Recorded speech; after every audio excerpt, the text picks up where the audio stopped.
아버지의 왕권을 찬탈한 압살롬이 이끄는 반란군이 에브라임 숲에서 다윗의 군대와 전쟁을 시작했습니다.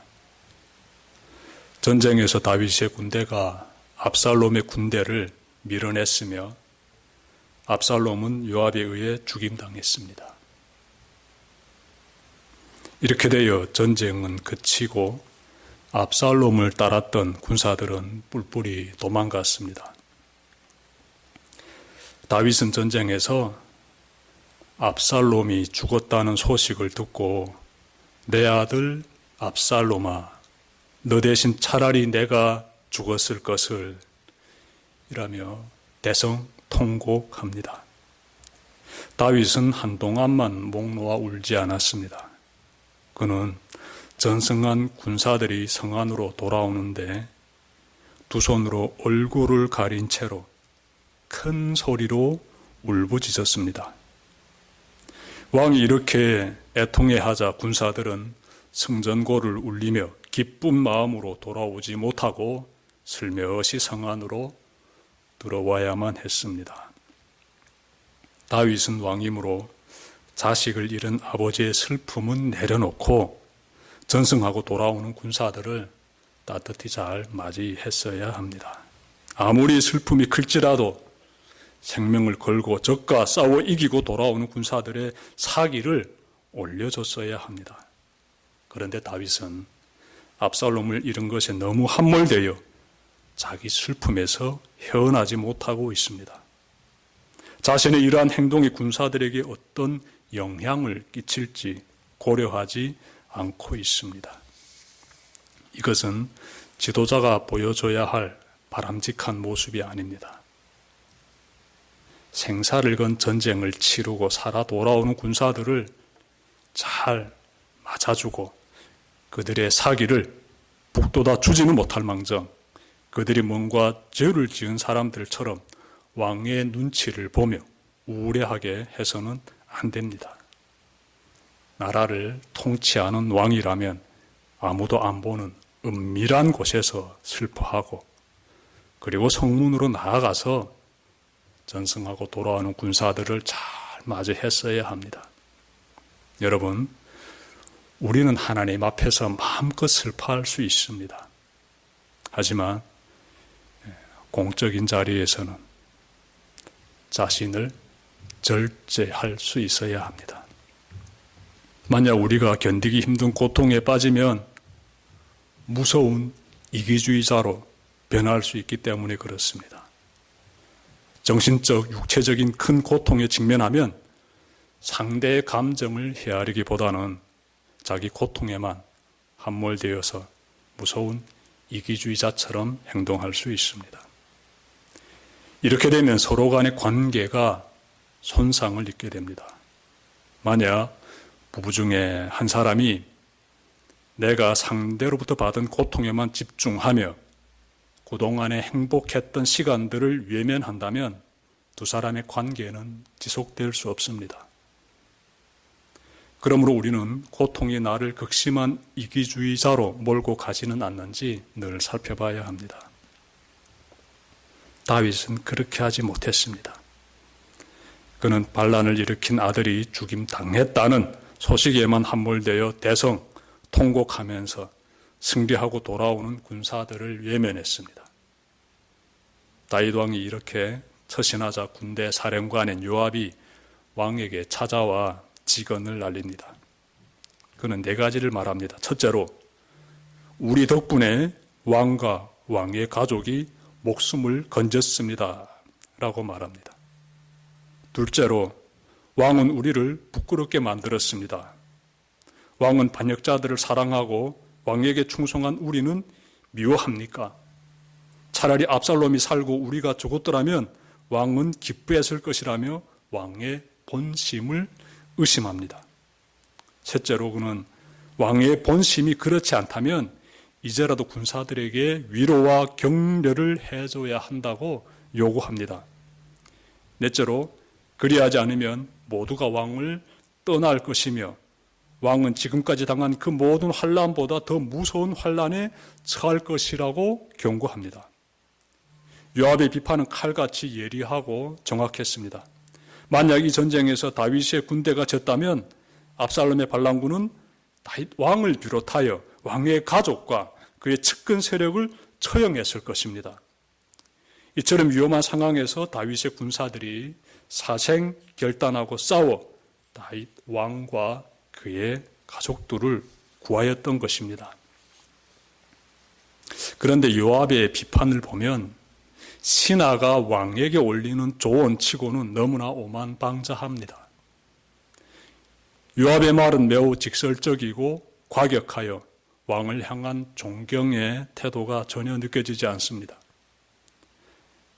사실 전쟁을 시작하기 전에 다윗 왕은 요압을 비롯한 군사들에게 압살롬을 너그럽게 대해줄 것을 부탁했습니다. 하지만 요압은 왕의 부탁을 무시하고 압살롬을 죽였습니다. 그러므로 요압은 압살롬의 아버지인 다윗 왕에게 부득이한 사정으로 압살롬을 죽일 수밖에 없었다는 식의 변명 어린 사과라도 했어야 합니다. 그리고 아들을 잃고 비통해하는 다윗의 심정을 헤아려주는 말 한마디라도 했어야 합니다. 더욱이 오늘의 승리는 우리의 힘이 아닌 하나님의 도우심으로 거둔 승리였다는 고백을 했어야 합니다. 하지만 그는 이 모든 말을 하지 않고 다윗 왕의 잘못만을 직설적으로 쏟아내며 오만의 극치를 보여주었습니다. 우리는 누군가의 잘못을 비판할 때 그 사람의 심정을 헤아리는 가운데서 비판을 해야 합니다. 요압처럼 거칠고 직설적인 비판은 상대의 마음에 상처만 더 입힐 뿐입니다. 우리는 상대를 비판할 때에는 사랑하는 마음이 담긴 부드러운 언어로 비판해야 합니다. 다윗은 요압의 모욕적인 언사에 1대1로 대응하지 않는 그러한 모습을 취합니다. 그는 자리에서 일어나서 성문으로 나가 군사들의 승리를 치하해 줍니다. 다윗의 위대함이 비쳐나는 그러한 모습이 아닐 수 없습니다. 다윗이 견딜 수 없이 슬픈 자리에서 일어나는 모습이 우리의 삶에서도 나타나기를 바랍니다. 다윗은 압살롬까지 잃다 보니 모두 세 아들을 잃었습니다. 한 명은 태어나서 얼마 안 되어 병으로 잃었으며, 그리고 맏아들은 압살롬의 복수에 의하여 목숨을 또한 잃었으며, 압살롬은 요압의 창에 맞아 죽음으로써 또 아버지의 곁을 떠났습니다. 세 명의 아들을 잃은 다윗의 심정이 얼마나 고통스럽겠습니까? 그런데 그는 그 자리에서 일어났습니다. 하나님께서 다윗을 일으켜 세우셨던 것이지요. 하나님의 도우심이 다윗을 일으켜 세운 것입니다. 여러분, 혹시 그 어떤 일로 인하여 슬픔 가운데 있지는 않습니까? 아니면 북한의 가족 때문에 슬픔 가운데 있지는 않습니까? 부디 하나님의 힘으로 저 다윗처럼 일어나시기를 바랍니다. 여러분, 힘을 내어 일어선 다윗 앞에는 왕국을 회복해야 되는 외교적 과제가 가로놓여 있었습니다. 다윗이 승리하였다는 소식이 온 이스라엘에 퍼져나갔습니다. 아마 에브라임 숲을 전투에서 살아남은 반란군이 집으로 돌아가서 이 소식을 전했을 것입니다. 이에 압살롬을 지지했던 백성들은 큰 충격을 받았을 것으로 보입니다. 다윗의 시대는 저물어가고 정말 압살롬의 그 시대가 도래했다고 생각했던 그 백성들의 그 기대가 한순간에 사라져 버렸기 때문에 그들의 그 심정이 좀 그려집니다. 얼마나 혼란스러웠겠습니까?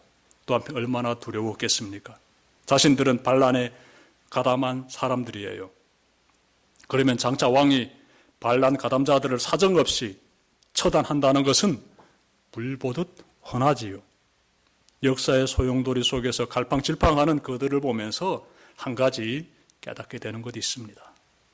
인간적인 방법으로 왕이 된 압살롬과 그의 추종 세력이 아무리 강하다 할지라도 하나님이 세우신 왕과 그의 백성의 힘 앞에는 모래성처럼 무너진다는 그 사실 우리가 다시 한번 생각하게 됩니다. 이스라엘의 지도자들은 자신들의 운명이 경각에 달했음을 깨닫고 비로소 살 길을 찾기 시작합니다. 사무엘하 19장 9절부터 10절 말씀 보십시오. 이스라엘 백성은 지파마다 서로 운원이 분분하였다. 다윗 왕은 우리를 원수들의 손아귀에서 구해주었다. 블레셋 사람의 손아귀에서도 우리를 건져주었다. 그러나 지금은 압살롬을 피해서 이 나라에서 떠나 있었다. 우리가 기름을 부어서 왕으로 세운 압살롬은 싸움터에서 죽었다. 그러니 이제 우리가 다윗 왕을 다시 왕궁으로 모셔오는 일을 주저할 필요가 어디에 있는가? 여러분, 반란에 가담했던 백성들이 찾아낸 탈출구를 보면 당시의 문화를 엿볼 수 있습니다. 그것은 압살롬이 왕으로 시험을 받았다면 선왕인 다윗의 왕권은 종식되었음을 의미합니다. 다윗이 다시 예루살렘에 입성하여 왕권을 잡으려면 이스라엘 12지파의 전폭적인 지지가 필요했던 것입니다. 이스라엘 백성들은 자신들이 이것을 행하는 것이 다윗 왕의 징벌에서 모면할 수 있는 유일한 길이라고 판단한 것 같습니다. 그런데 정작 이 일을 추진하자고 보니 장차 다윗이 자신들을 어떻게 대할지 알 수 없어서 주저하고 있었습니다. 이렇게 시간만 흐릅니다. 이러한 상황을 지켜본 다윗은 예루살렘에서 제사장으로 일하고 있는 사독과 아비아달을 유다 지파의 장로들에게 파견합니다. 제가 11절부터 13절 말씀 읽겠습니다. 온 이스라엘이 하는 말이 다윗 왕에게 전달되었다. 다윗 왕은 두 제사장 사독과 아비아달에게 사람을 보내서 이렇게 말하였다. 유다 장로들에게 나의 말을 전하여 주십시오. 그들이 어찌하여 왕을 다시 왕궁으로 모시는 일에 맨 나중이 되려고 하는지, 그들은 나의 친족이요 나의 권력 지친인데 어찌하여 왕을 다시 모셔오는 일에 맨 나중이 되려고 하는지 물어보시기 바랍니다. 그리고 아마사에게는 그가 나의 권력 지친이면서도 요압을 대신하여 군대 사령관이 되지 않는다면 하나님이 나에게 무슨 벌을 내리시더라도 내가 달게 받겠다고 하더라고 알려주십시오. 네, 다윗이 전하는 내용이에요. 여러분, 다윗 왕은 유다 장로들에게 세 가지를 말합니다. 우선은 나는 유다 지파에 속했으므로 당신들의 친족임을 강조합니다. 다음은 나를 왕으로 모셔오는 일에 왜 적극적이지 않는가 하고 나무랍니다. 끝으로 발람군 사령관이었던 아마사를 나의 군대 사령관으로 삼겠다고 하나님의 이름으로 약속합니다.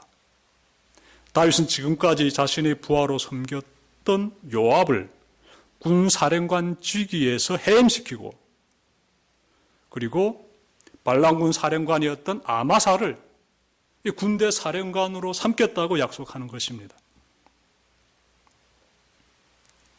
다윗이 이러한 결정을 내리는 데는 여러 복합적인 요소들이 깔려 있었을 것입니다. 무엇보다도 요압은 다윗의 명령에 잘 순종하지 않았던 부하입니다. 다윗이 죽이지 말라고 한 북이스라엘의 군사령관 아브넬을 죽인 사람이 요압이며, 그리고 압살롬을 죽이지 말아달라고 부탁했는데 왕의 어명을 어긴 사람 역시 요압입니다. 다윗은 요압의 무모한 태도에 질렸을 것입니다. 아무튼 다윗의 제안을 종합하면 다윗은 망설이지 말고 유다의 장로들에게 어서 빨리 나를 왕으로 복귀하는 환영식을 추진하도록 촉구했던 것입니다. 여러분, 다윗의 전략에서 우문점이 하나 발견됩니다. 그는 내 이스라엘의 12지파에게 동일하게 사람을 보내지 않고 유다 지파에게만 그 두 사람을 보냈을까요? 추측하건대 유다 지파가 이스라엘 12지파 중에서 다윗의 재집권을 가장 두려워했던 것 같습니다. 왜냐하면 압살롬이 반란을 일으킬 때 근거지로 삼은 곳이 유다 지파의 헤브론이라는 지역이었습니다. 그리고 압살롬이 자신의 군사령관으로 자신과 사촌간이자 유다 지파의 한 사람인 아마사를 라는 사람을 세웠습니다.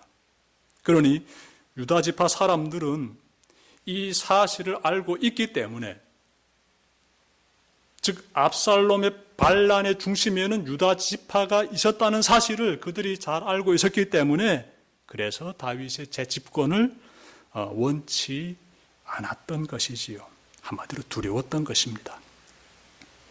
다윗이 필경 자신들을 징벌할 것이라고 미리 내다봤던 것이지요. 그런데 다윗은 이들에게 나는 당신들과 같은 친족임을 강조하면서 그들을 용서할 것이라는 자신의 입장을 제시했습니다. 다윗은 자신의 입장을 증명하고자 반란군 사령관이자 유다 지파의 사람이자 자신의 조카인 아마사를 군대 사령관으로 삼겠다고 약속했습니다.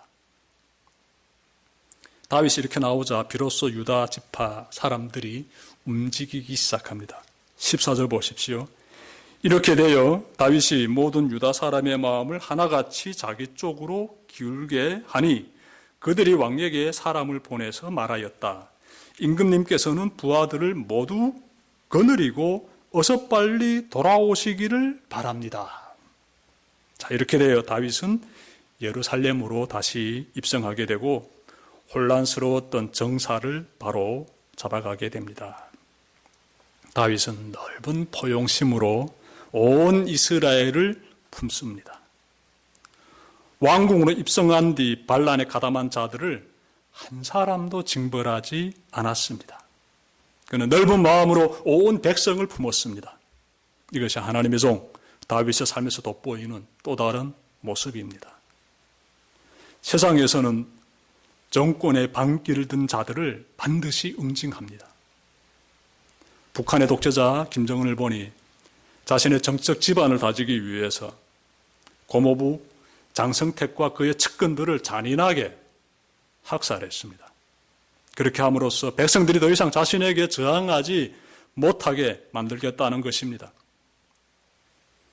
다윗 왕도 자신의 지반을 다지기 위해 반란에 가담한 그러한 주도 세력들을 무자비하게 학살함으로써 모두에게 본보기를 보여줄 수도 있었습니다. 하지만 그는 모두를 품는 길을 선택했습니다. 지난날의 저를 깨닫고 참여함으로써 새로운 인생을 시작할 수 있는 기회를 주었습니다. 다윗의 모습에서 죄인인 우리를 진노의 불구덩이로 몰아넣기보다는 회개하는 자들을 용서해 주시고 새로운 인생을 살 수 있도록 새 출발을 시작할 수 있도록 이끌어 가시는 그 주님의 모습이 비춰납니다. 지금까지 9개월에 걸쳐 사무엘 상과 사무엘 하를 전해드렸습니다. 사무엘서에서 주인공으로 등장하는 다윗의 삶을 보면서 많은 것을 깨달았을 것입니다. 하나님의 마음에 합한 자다운 다윗의 신실한 믿음 앞에서 우리는 많은 감명을 받았습니다. 그리고 바세바와 동침하고 그의 남편을 죽음으로 내모는 사악한 범행 앞에서 인간의 죄악됨을 돌아보기도 했습니다. 다윗의 아들의 문제에 휘말려 들어가 결국에는 왕자에서 내려와 피난길에 오르는 모습과 하나님의 도우심으로 다시 왕위에 오르는 모습을 보면서 하나님과 동행하는 다윗의 인생을 그려보았습니다. 오늘 말씀을 통해서는 범죄한 백성들을 모두 품에 안는 다윗의 넓은 포용심도 우리가 살펴보았습니다. 다윗의 인생을 마음에 잘 새기며 우리 함께 새로운 마음을 잘 다집시다. 하나님과 동행하는 다윗의 삶에서 비쳐나는 것은 바다와 같은 넓은 포용심이었습니다. 다윗이 가진 그 넓은 마음에서 우리를 향한 하나님의 한없는 넓은 마음이 비쳐납니다. 하나님의 말씀을 따라 살아가는 우리의 마음도 이와 같아야 합니다. 그 넓은 마음으로 서로를 품어주고 이끌어주면서 주님의 뜻을 잘 이루내는 여러분들 모두가 되시기를 주님의 이름으로 축원합니다. 기도드립시다.